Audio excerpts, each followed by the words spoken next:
The dust cloud rose behind the wagon wheels as Marlowe Griffin urged his horse forward, watching the broken-down rig tilt dangerously on the rutted road outside Genoa, Nevada, where summer heat turned the earth to powder and desperation hung thick as morning fog over the Carson Valley. It was late August 1876, and he had exactly 4 bits left to his name after 3 months of bad luck, worse poker hands, and a ranch job that ended when the owner died without paying what he owed. The woman struggling with the wagon wheel looked about ready to collapse, her faded calico dress soaked through with sweat, and 2 small children sat in the shade of the tilted vehicle, watching their mother with eyes too old for their young faces. Marlowe reined in his mare and dismounted, the leather of his worn boots cracking as his feet hit the ground. The woman jerked upright, one hand moving protectively toward her children, the other gripping a heavy wrench like a weapon. She was younger than he first thought, maybe 25 at most, with auburn hair escaping from a loose bun and hazel eyes that held equal measures of exhaustion and wariness. "Easy, madam," Marlowe said, holding his hands out where she could see them. "Just wondered if you needed some help with that wheel." The woman's shoulders remained tense, but her grip on the wrench loosened slightly. "I can manage." "Yes, madam, I expect you could," Marlowe replied, noting the stubborn set of her jaw. "But that sun is getting mighty fierce, and those little ones look thirsty. Might go faster with 2 sets of hands." She glanced back at her children, a boy of maybe 7 and a girl who could not have been more than 5. The internal struggle played across her face before she finally nodded. "The axle cracked. I have been trying to wedge it well enough to make it another mile into town." Marlowe walked around the wagon, assessing the damage with practiced eyes. He had worked enough ranches and freight operations to know his way around a wagon. The axle had not just cracked but split nearly clean through. "Madam, I hate to say it, but this axle would not make it 20 feet, let alone a mile. Whole thing would collapse and could hurt someone badly." The woman's face went pale beneath the sunburn, and she sat down hard on the ground, the wrench falling from her fingers. "I see." "Mama." The little girl climbed down from the wagon, her thin dress hanging on a frame that spoke of too many missed meals. "I am thirsty." "I know, sweetheart." "Just a little longer." The woman's voice cracked, and she turned her face away. Marlowe looked at the children, then at the woman, then at the wagon loaded with what appeared to be everything they owned in the world. He thought about the 4 bits in his pocket, the money he had planned to use for a hot meal and a place to sleep tonight. Then he thought about the general store in Genoa, where old Mr. Hendricks sometimes extended credit to people he knew, though Marlowe was not one of them. "Tell you what," Marlowe said, "you folks wait here in the shade. I will ride into town and see about getting some help. There is a stable owner who might be able to bring out a replacement axle." The woman shook her head. "I cannot pay for that." "I appreciate the offer, but did not ask if you could pay," Marlowe interrupted gently. "Asked if you would wait here while I rode to town. I cannot accept charity from a stranger. Then we will figure out some other arrangement later.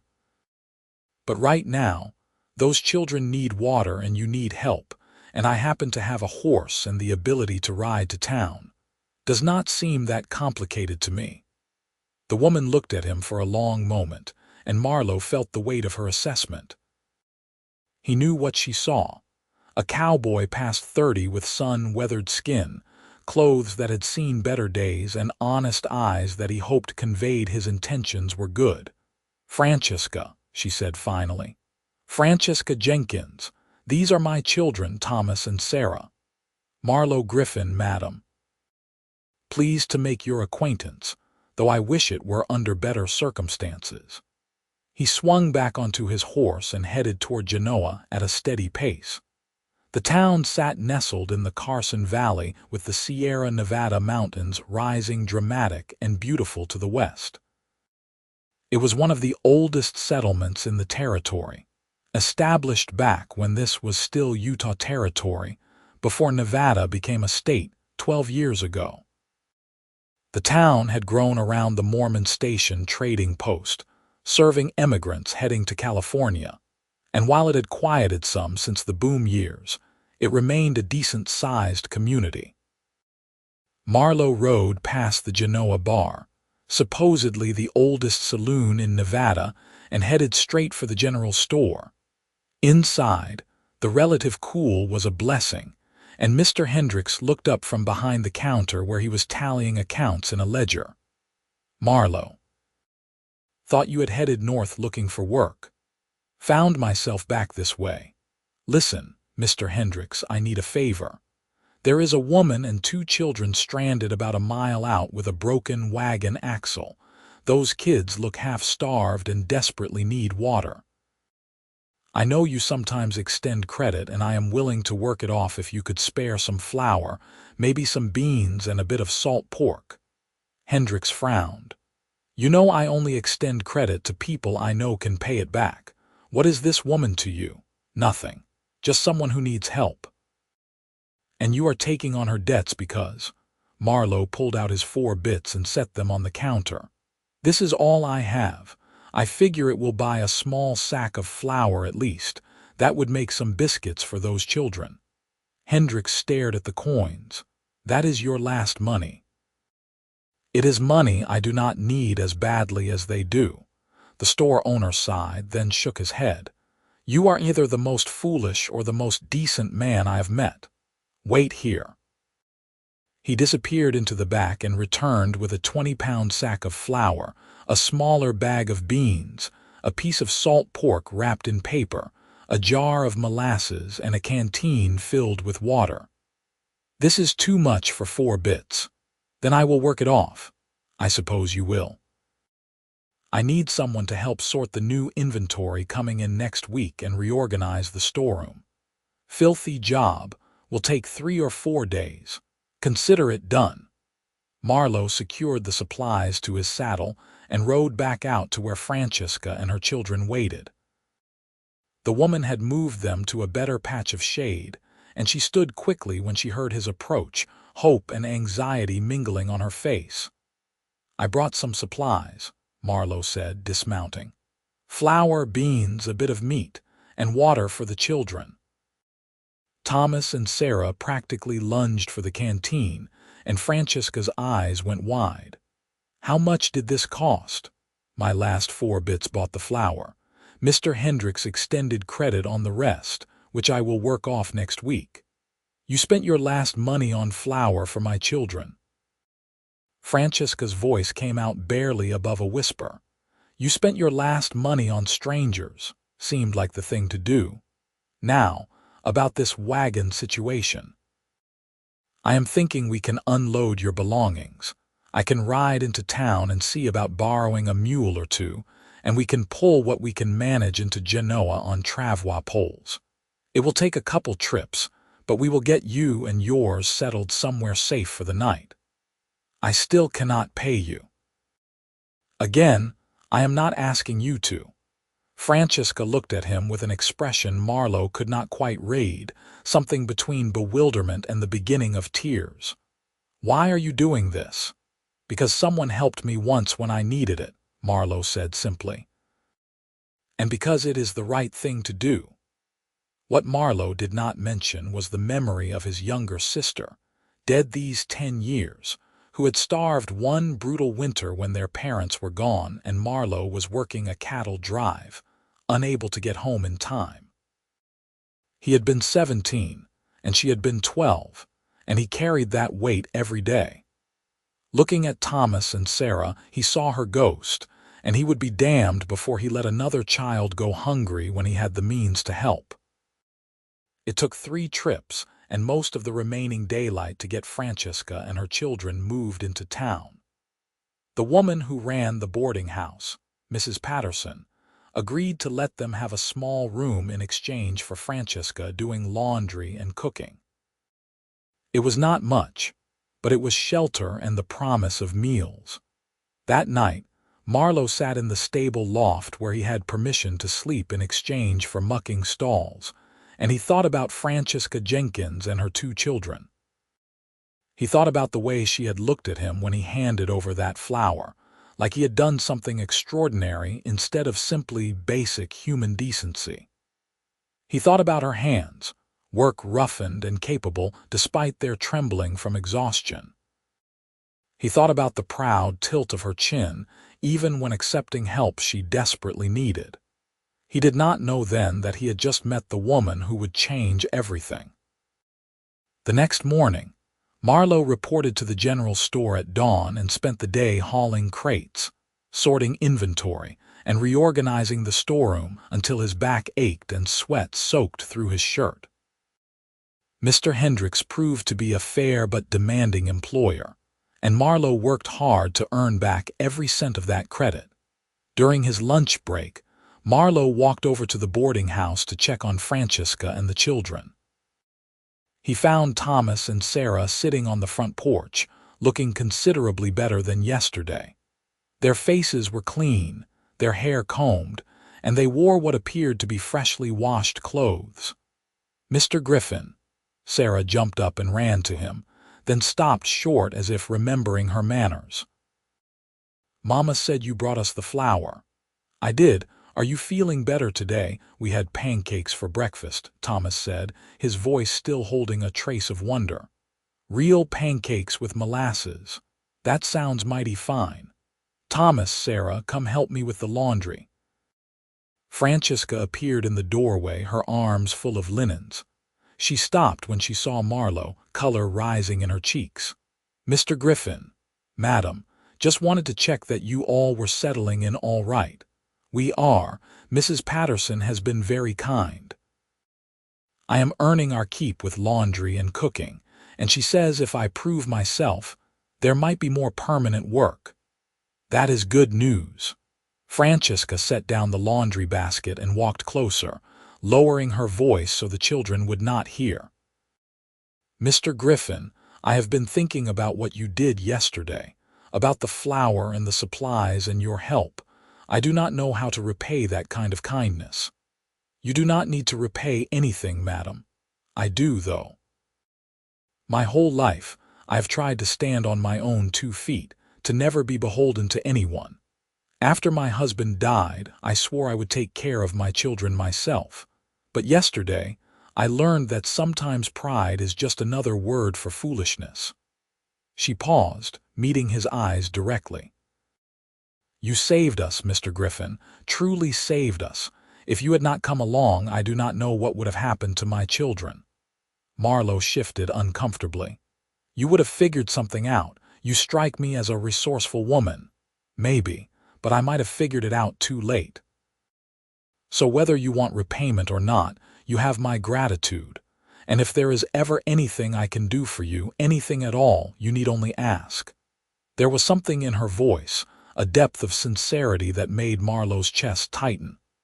"I appreciate that, madam, truly." Over the following days, Marlowe fell into a routine.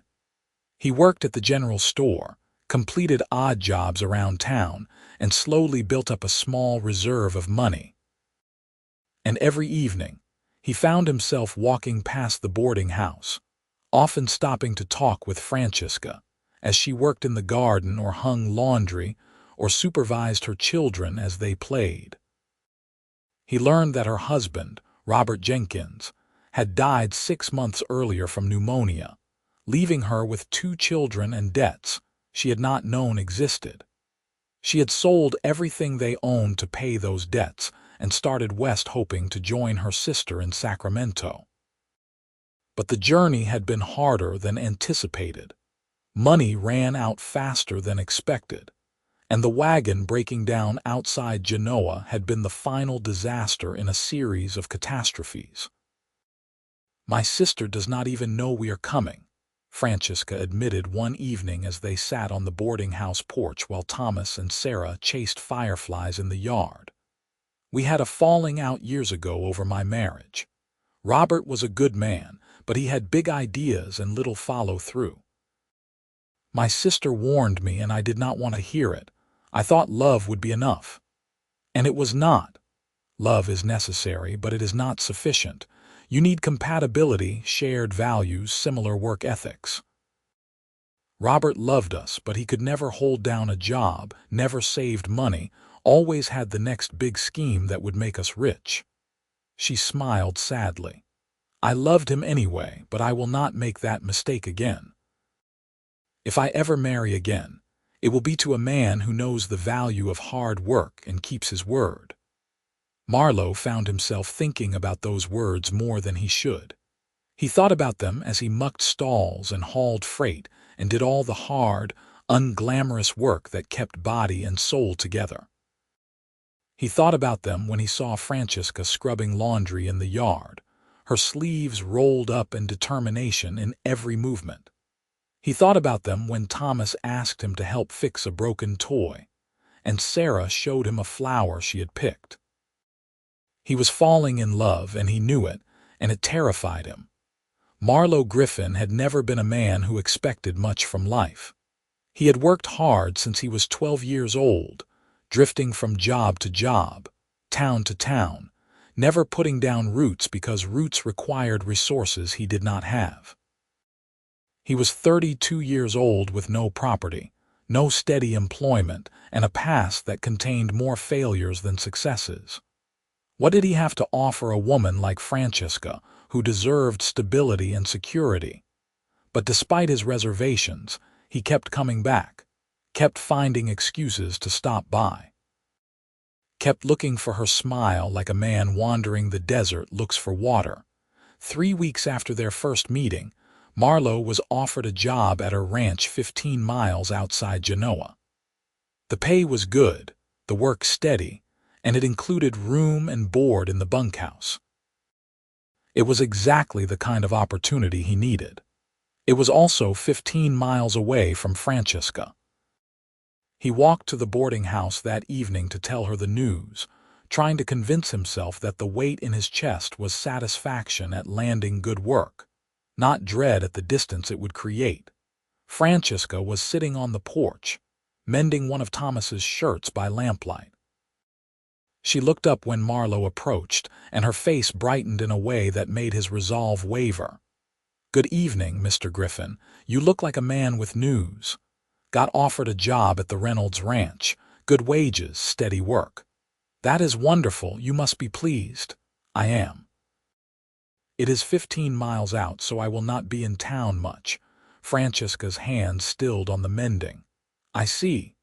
The silence stretched between them, full of things neither said. Finally, Marlowe cleared his throat. "I wanted to make sure you all were settled before I left, that you have what you need." "We are fine. Mrs. Patterson has hired me on permanently. The pay is modest, but it is enough for us to get by. I have even managed to save a little." She set down the mending and stood, walking to the porch rail.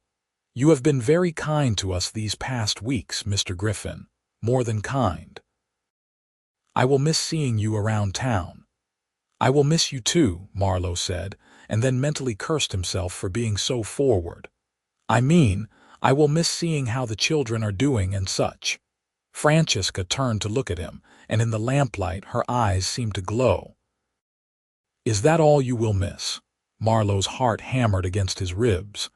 This was his moment to retreat, to keep things proper and distant. Instead, he heard himself say, "No, madam, that is not all. Francesca, I think after everything you can call me Francesca. Francesca." Her name felt like a prayer on his lips. "I will miss talking with you. I will miss the way you laugh at my terrible jokes. I will miss watching you with your children and thinking that any man would be blessed beyond measure to be part of your family." Francesca's breath caught. "Marlowe, I know I have no right to say these things. I am a drifter with barely 2 nickels to rub together. You deserve better than what I could offer. But I wanted you to know before I left that these past weeks have been the best of my life. That is all. I just wanted you to know that." He turned to leave, but Francesca's hand caught his arm. "Wait." Marlowe stopped, not daring to hope. "You remember what I said about repaying your kindness?" Francesca asked softly. "About how if there was ever anything I could do for you, you need only ask. You do not owe me anything." "Perhaps not. But what if I want to give you something anyway?" She moved closer, and Marlowe could smell the lavender soap she used, could see the pulse beating at her throat. "What if I told you that these past weeks have been the best of my life too? That I look forward to your visits like nothing else? That my children talk about you constantly, asking when Mr. Griffin will come by again? Francesca, what if I told you that I think I am falling in love with you, and I do not want you to go 15 miles away and forget about us?" Marlowe felt like he had been struck by lightning. "You think you are falling in love with me? I do not think. I know. I fought it because it seemed too soon, too fast, too impossible. But I have learned that life is short and uncertain, and when something real comes along, you hold on to it." She placed her hand over his heart. "You are real, Marlowe Griffin. You are steady and kind and hardworking and good. You spent your last money on flour for my children, and I knew then that I could love you. I know it even more now." Marlowe covered her hand with his own. "I do not have much to offer you. You have yourself. That is more than enough. Your children adore you. Thomas tries to walk like you. Sarah picks flowers for you. They need a father and you need a family. We need each other. Are you asking me not to take that job?" Francesca shook her head. "I am asking you to take it and court me properly while you work it. Come to town when you can. Write to me when you cannot. Let us do this the right way, but let us do it." Marlowe cupped her face in his hands, thumbs brushing her cheekbones. "I spent my last 4 bits on flour. And I will spend my lifetime making sure you never regret it." He kissed her then, gentle and reverent, pouring every emotion he could not articulate into that single moment of connection. Francesca kissed him back with equal tenderness, her hands fisting in his shirt, anchoring him to her. When they finally broke apart, both breathing hard, Marlowe rested his forehead against hers. "I love you, Francesca Jenkins. I will work hard every day to be the man you and your children deserve." "You already are that man. You have been since the moment you stopped to help strangers on a dusty road." The next morning, Marlowe rode out to the Reynolds ranch and started his new job. The work was hard, starting before dawn and often lasting until after dark, but he threw himself into it with renewed purpose. He was not just working for himself anymore. He was working toward a future with Francesca. True to her word, Francesca waited for him. Marlowe came into town every Sunday, his only day off, and they would spend the afternoon together. Sometimes they walked along the creek with the children. Sometimes they attended church services at the Methodist chapel. Sometimes they simply sat together in the boarding house parlor, talking about everything and nothing while Thomas and Sarah played nearby. The courtship was chaste and proper, but the love between them grew deeper with each passing week. Marlowe got to know Thomas and Sarah, learning their personalities and quirks. Thomas was serious and thoughtful, always asking questions about ranch work and animals. Sarah was sunny and affectionate, quick to laugh and quicker to hug. Both children began calling him Marlowe instead of Mr. Griffin, and then one magical afternoon, Sarah slipped and called him Papa before clapping her hand over her mouth in horror. "I am sorry. I did not mean to presume." Marlowe had scooped her up and held her close. "You can call me Papa anytime you want, sweetheart." Thomas had looked at his mother uncertainly. "Can I too?"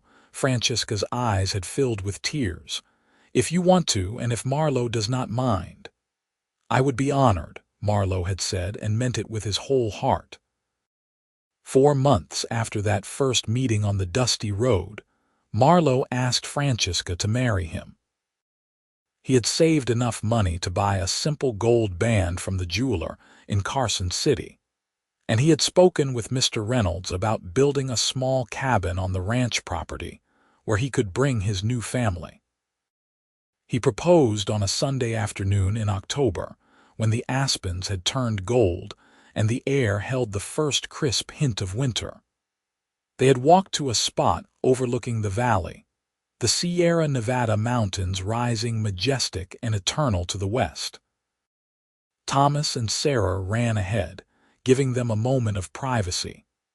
"Francesca, I know we have not been courting long by traditional standards, but I have loved you since the moment I saw you fighting to fix that wagon wheel, determined to take care of your children no matter what. I love your strength and your kindness and your stubbornness. I love the way you make me want to be better. I love your children as if they were my own. I do not have much to offer you except a heart that is completely yours and a promise that I will work every day to provide for you and make you happy. Will you marry me?" Francesca's answer was to kiss him soundly, then whisper against his lips, "Yes, 1,000 times yes." They were married 3 weeks later in a simple ceremony at the Methodist chapel.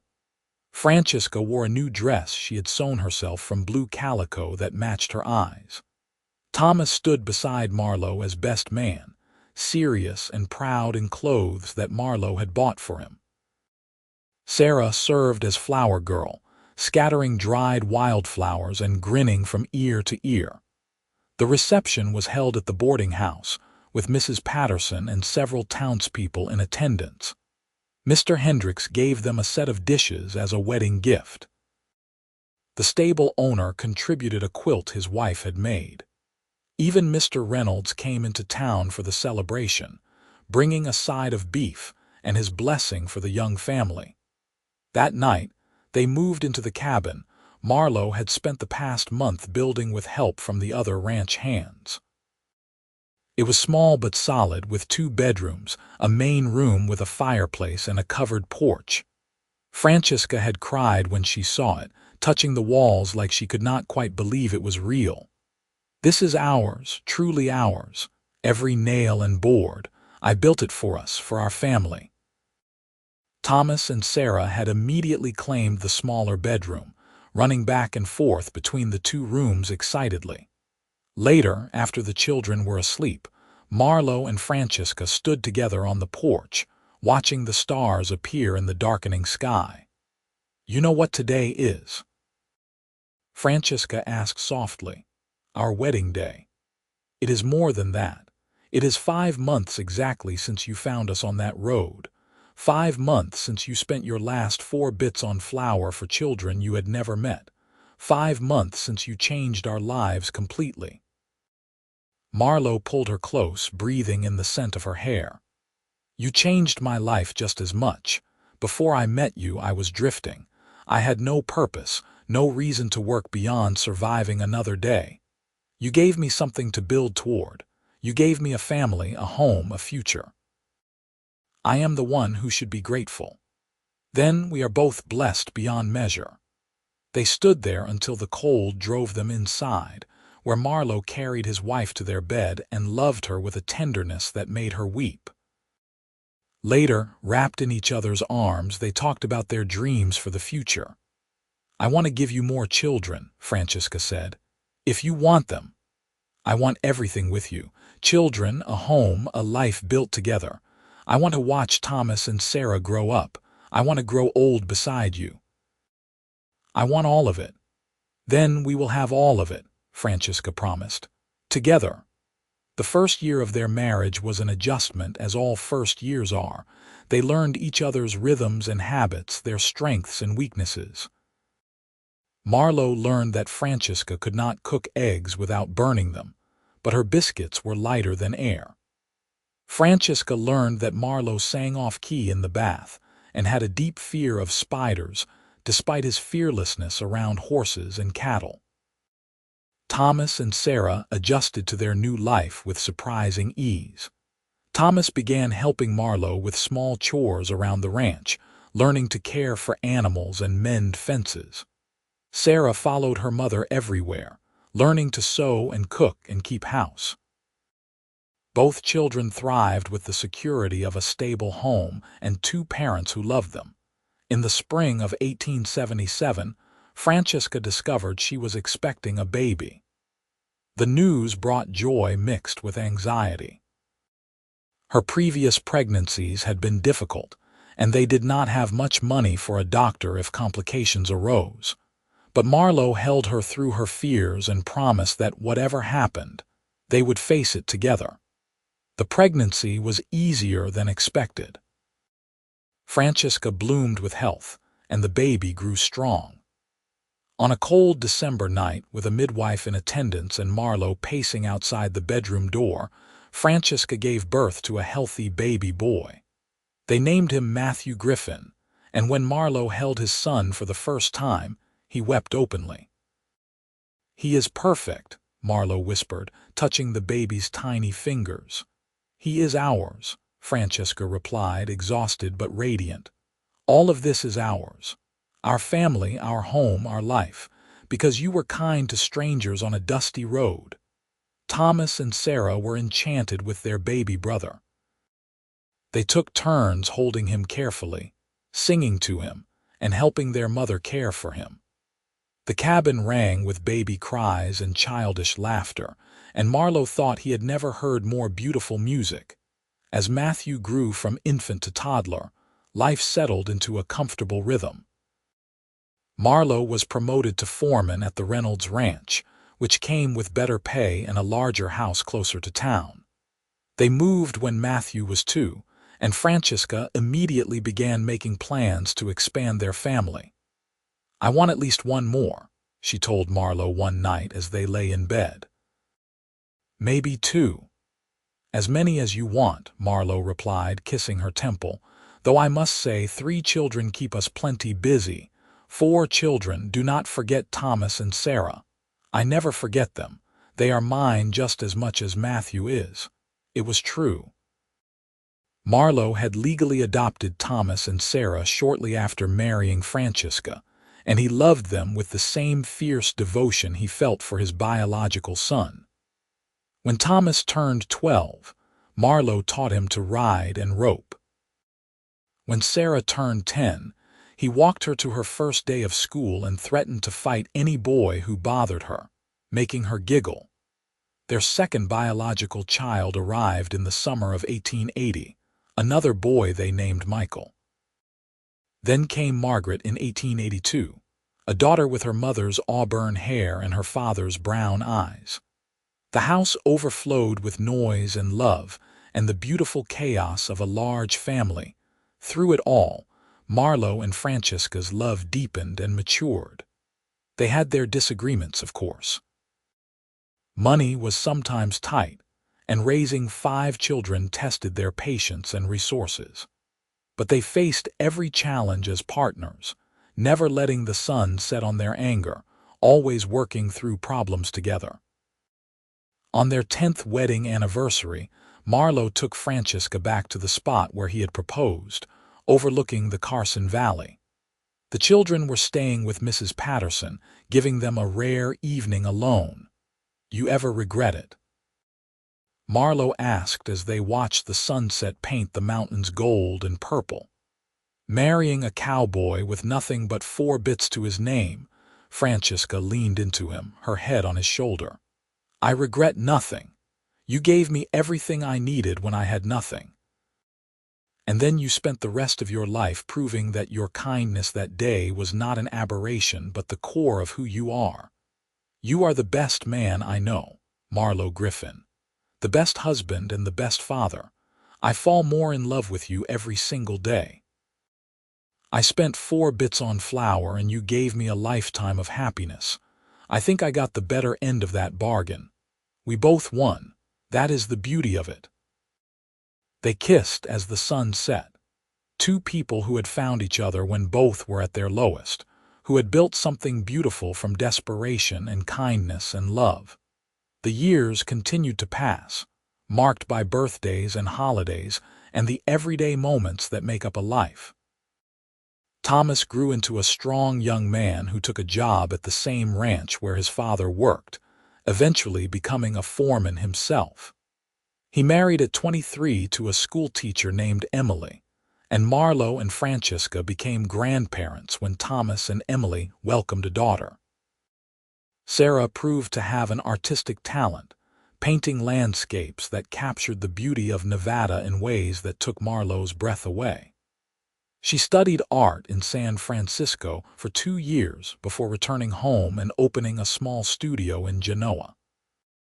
She married at 25 to a newspaperman from Carson City, and their wedding was the social event of the season.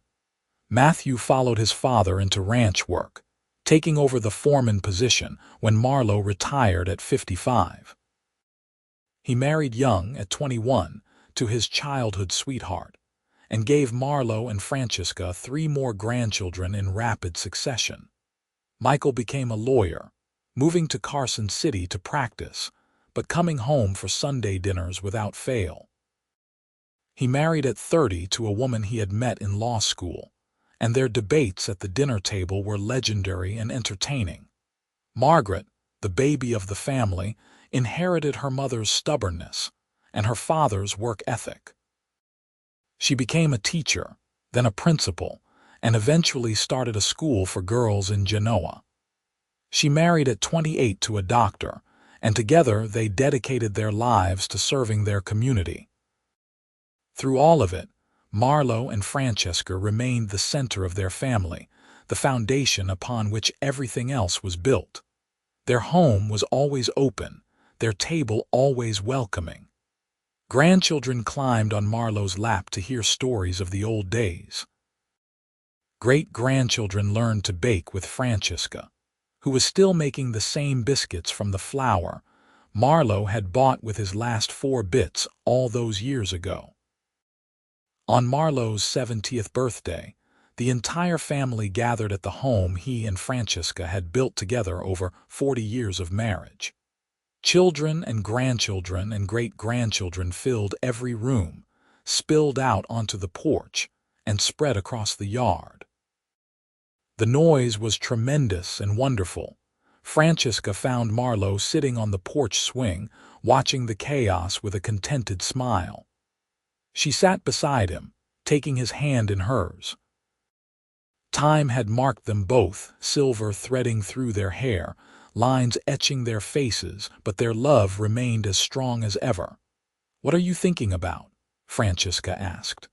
"That day on the road, when I first saw you struggling with that wagon wheel. I had 4 bits in my pocket and not a single reason to stop, but something made me pull up my horse and offer help. Divine intervention, maybe, or maybe just dumb luck. Either way, it was the best decision I ever made. You spent your last money on flour for my children. I told you then that I would repay you somehow. I wonder if I have managed it." Marlowe looked at his wife, this woman who had stood beside him through lean years and prosperous ones, through sickness and health, through every joy and sorrow life had thrown at them. He looked at their children, successful and happy and raising families of their own. He looked at the grandchildren playing in the yard, and the great-grandchildren tottering on unsteady legs. He looked at the legacy they had built together from nothing but kindness and determination and love. "You have given me more than I ever dreamed possible," Marlowe said, his voice rough with emotion. "A family, a home, a purpose, a lifetime of happiness. I spent 4 bits on flour and you gave me a reason to live. I think you more than repaid that debt. It was never a debt. It was the beginning of everything." Thomas called them in for the birthday celebration, and Marlowe and Francesca walked inside hand in hand, surrounded by the beautiful noise of the family they had created together. There was a cake, badly frosted by eager young hands and presents wrapped in colorful paper. There were speeches and toasts and stories told about Marlowe's life. But the best gift was simply being there, surrounded by people who loved him, knowing that he had built something that would last long after he was gone. He had started with nothing, had been nothing but a drifter with 4 bits in his pocket. And now he had everything that mattered. That night, after the party ended and the family dispersed, Marlowe and Francesca lay in their bed, the same bed they had shared for 40 years. They were both tired, but it was the good kind of tired that comes from a day well spent. "I love you," Francesca whispered in the darkness. "I have loved you since the moment you handed me that sack of flour and told me you had spent your last money on strangers. I will love you until my last breath and beyond." "And I love you," Marlowe replied, pulling her close. "You are the greatest gift I ever received, you and our family. Everything good in my life started the day I met you." They fell asleep holding each other, 2 souls so completely intertwined that they had become one. And if their dreams took them back to that dusty road in 1876, where a desperate widow met a cowboy with 4 bits and a kind heart, neither would have been surprised. That was where their story began, where everything changed, where 2 strangers became a family. 5 years later, Marlowe passed away peacefully in his sleep at the age of 75. Francesca was beside him, holding his hand, and his last words were, "I love you always."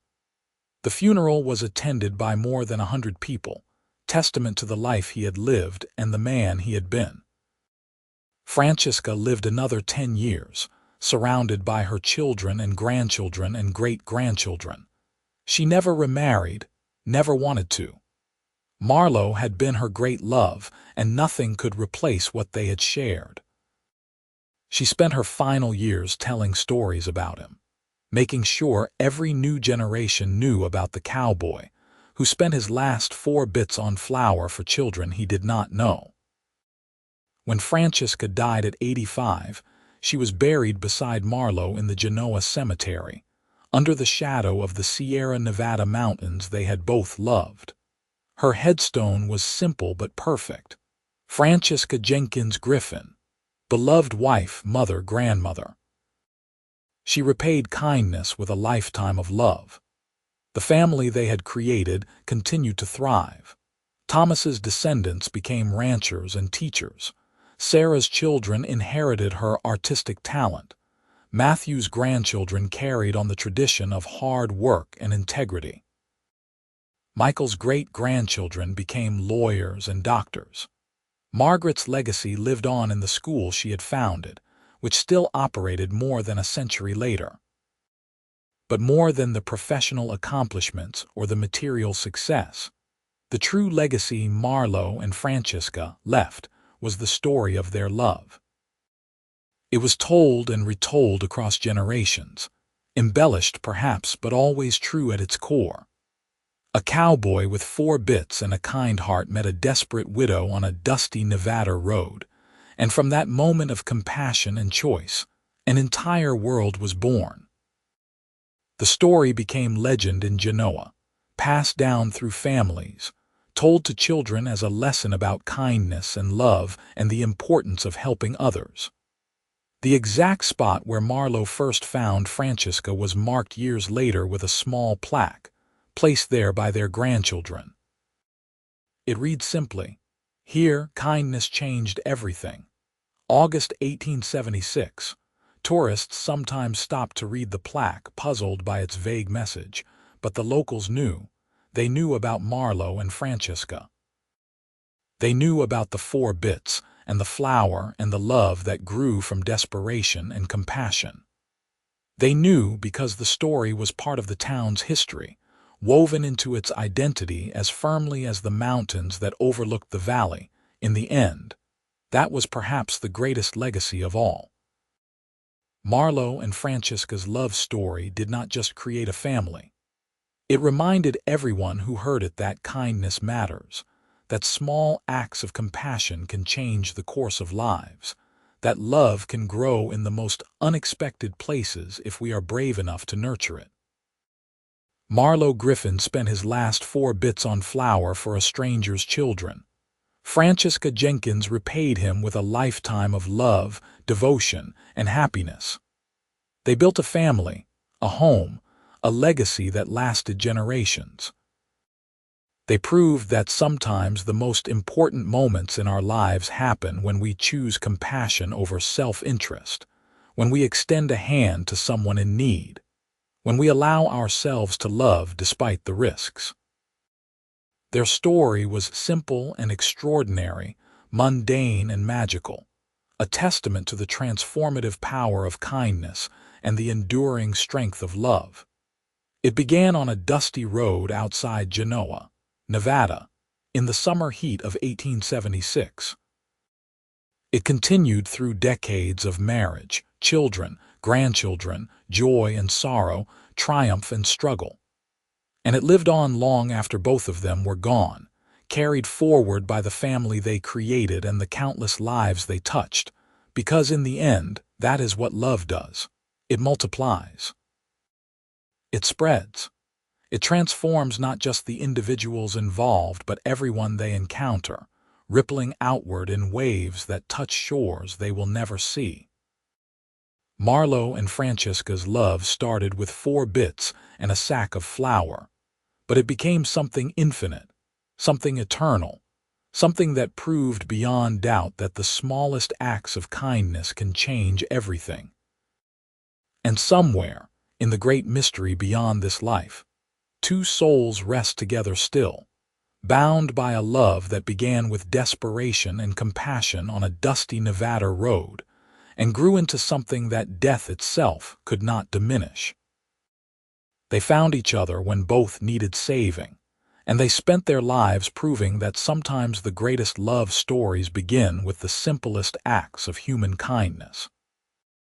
The house they built still stands in Genoa, occupied now by their great-great-grandchildren who walk the same floors their ancestors walked, who sleep under the same roof Marlowe constructed with his own hands, who gather around the same fireplace where Francesca once cooked meals for her family.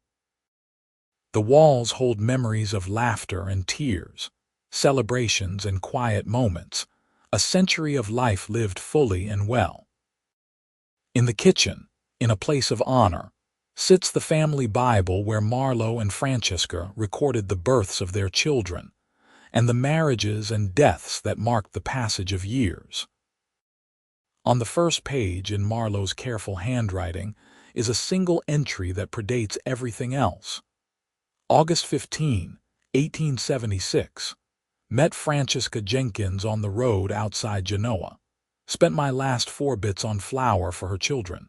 Best money I ever spent.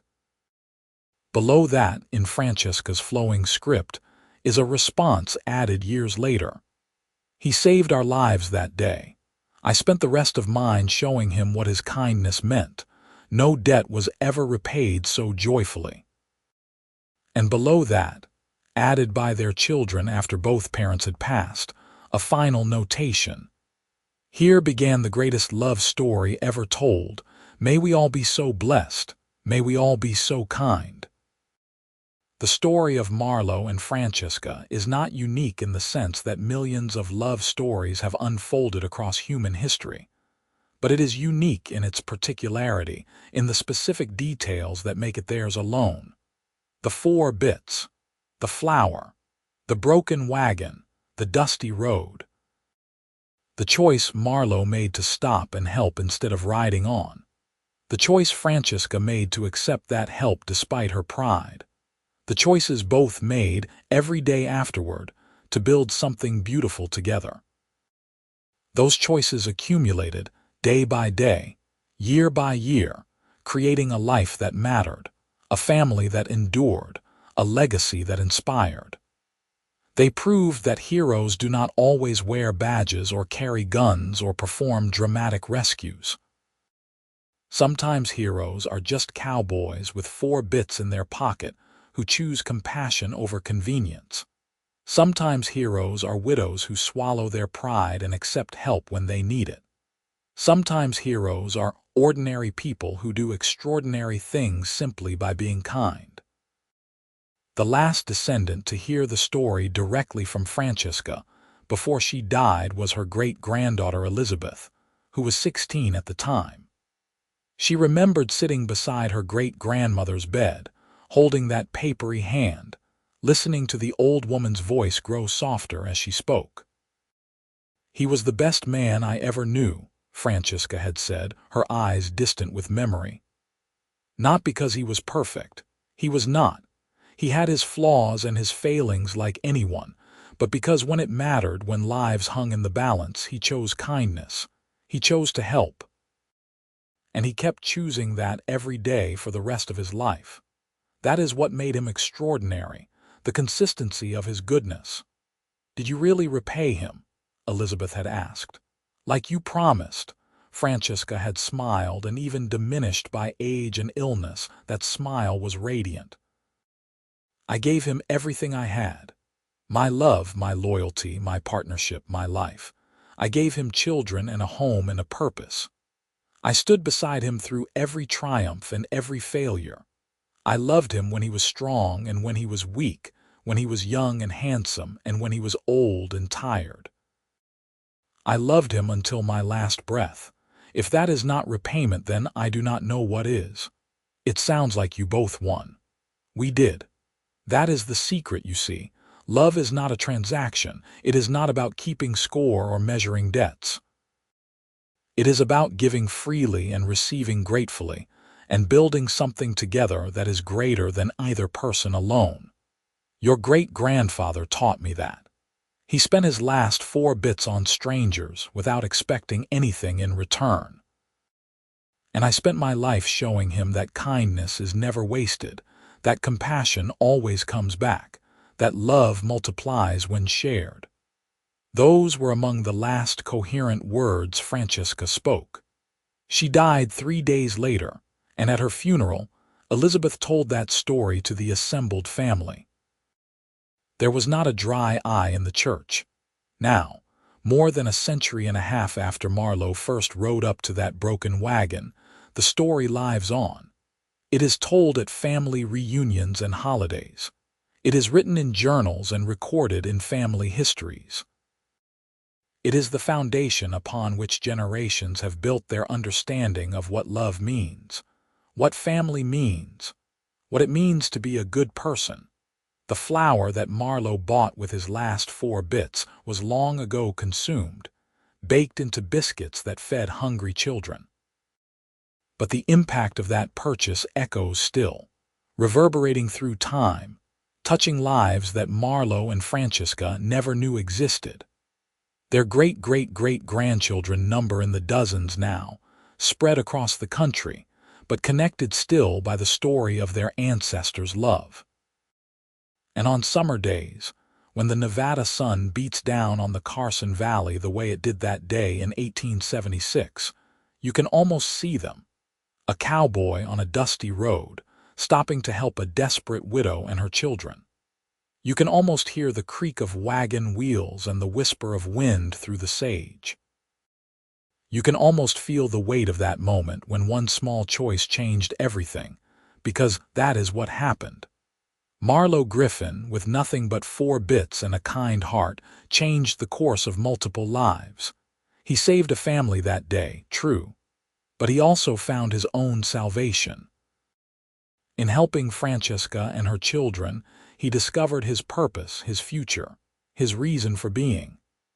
And Francesca, accepting that help, opened herself to love when she least expected it, and found a partnership that sustained her for the rest of her life. They built something beautiful together. A family, yes, but also a testament to the power of human goodness. A reminder that we are not isolated individuals struggling alone, but interconnected beings whose choices impact those around us in ways we cannot always predict or understand. A proof that kindness matters, that compassion changes things, that love is the most powerful force in the universe. Their story began with 4 bits and ended with forever. And somewhere in the great mystery of existence, their love continues still, eternal and undiminished, a light that guides their descendants and inspires all who hear their tale. Marlowe spent his last 4 bits on flour. Francesca repaid him with a lifetime. And together, they created something immortal. A love that transcended death, a family that endured through generations, a legacy that will never fade as long as someone remembers to tell the story of a cowboy and a widow who found each other on a dusty Nevada road and built a life that mattered.